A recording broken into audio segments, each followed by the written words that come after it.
a new project, empty activity. Uh, I will give a name intent, or intent, and then explicit intent. Okay, maybe I'm just guessing, but I'm not sure. Maybe last time I just quickly click finish and I didn't change my language to Java. Maybe this was the reason, but I'm not sure. Let's try now. Okay, so let's just open main activity that is written. Okay, so here this main activity I will change to the coding, yeah, the text of this view. Okay, and you see this view is the constraints are from left to right and top and bottom. I want to disconnect all the constraint first. From here, it's quite easy. You can disconnect like this also, and you can delete all these also. If you want, you can do like that. Okay, so right, left. Okay, let me drag a bit down, then it's easy to do. So top, done. Okay, now I want to change the text to show that this is a first screen, like first screen or first activity. Don't confuse activity and screen in Android is same thing. Okay, first activity, then size of the text. Size of the text should be mm, 30 SP. Color should be black to be a bit more clear. Okay, like this. Now I want to add a button. Okay, go to palettes, drag a button. Okay, apply constraints on this one also, left, right, and top one should be to this, yeah, to the activity that we already have. Should be like this. Let me a bit zoom in, then you can see properly. Okay, now I want to change the text of this button. Should be like maybe click me or anything. Okay, any caption you can give. Okay, now its ID is already button. So this is a simple project. This is why I don't want to change its ID. Otherwise, try to give such IDs to each component that later on you easily remember. Okay, now we want another screen also in the same project. So how to add another screen? Open project window, and then under the Java folder, okay, just above the main activity is the project name. Okay, come dot example. It's actually the what is called it the ID of the whole application. Okay, so right click on this, then new, then come to activities. Okay, and under activities we will select again an empty activity. Okay, for this activity you see here is the checkbox that generate the layout file also. It means the XML file. Okay, so yes, sure, it should also be generated, and we will give a name second activity. And not the point, whatever name you give to this activity, the Java class which is created for this activity, the Java class name will be the same. And that Java class name we need for intent. Okay, so okay, this is called the package name. Okay, so and here this one is the package name. Okay, now let's finish this. We got another second activity, and activity second at XML.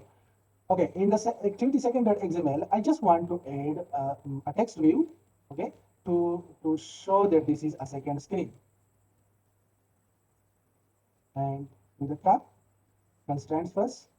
Okay, now let me split to a text version. No need of this anymore. Close it.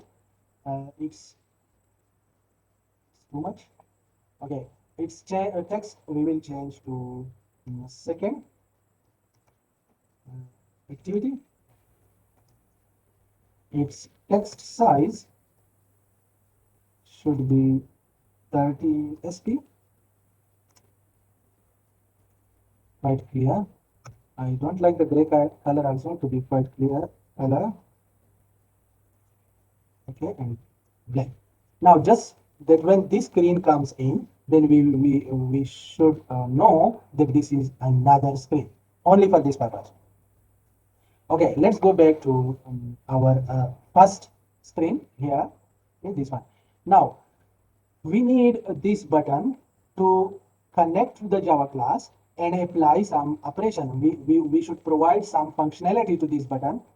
And you know that when we are providing functionality to any component through Java, then we need to create a linkage between the user interface and the Java file. So how to do it? That one we need to create instance of the component that you want. So here is a button. So I will create a button instance. Note the point, there are two scopes. This is the function which is on create when the screen first of all loads and the screen is created and all the component on the screen. It may be text view, it may be button, and maybe so many things. When they are creating at that time, what you want to do. Okay, at that time, so this is one scope. Okay, and whatever you define here, it will be only accessible in this scope. Sometimes we need the button to call from other functions also, which is under this class. Then at that time you should try to define here. But this is a simple application. We don't want to call this button from other functions. Therefore, I will create here. So button, and not the point whenever you are creating the button. So the class name starts from uh, capital letter. Button, I should give a simple button is equal to, now you see, I just type button. If you go to the imports, button will be already there. Oh, you see, I think previously, you see, this is why the one student was keep telling me the semicolon that thanks to that one. I think I'm just thinking that maybe last time I selected the language as a Kotlin, because in Kotlin there is no semicolon. Okay, so button equal to find view by ID, and IDs are where r dot id dot dot button. If you remember, our button ID was button. Okay, now we create a reference. Now this Java code and the front end, the button interface, they are linked to each other. Now we can apply any operation from Java on the user interface. So how to do that? We can provide a click listener. So now whatever functionality you want to do, you will use this instance. So whatever operation you apply on this instance, it actually applies on the user interface. Okay, so button, the set and click listener. Okay, new and click listener. If you type capital O, you will quickly get the option. So select this one. Now you see we got the skeleton of the click listener. Inside this, what we want, the objective of this project is that we want to create intent. And as we discussed in the previous section, that intent is any action on the screen. So there are different type of actions. It may be changing a screen, it may be starting a service, it may be sending a broadcast message, it may be sending information from one screen to another screen. So in this case, okay, and as I told you that there are explicit and implicit intents also. So for the explicit intent, everything is quite obvious. This is why it is called explicit. I mean to say that the obvious and the explicit comes from where?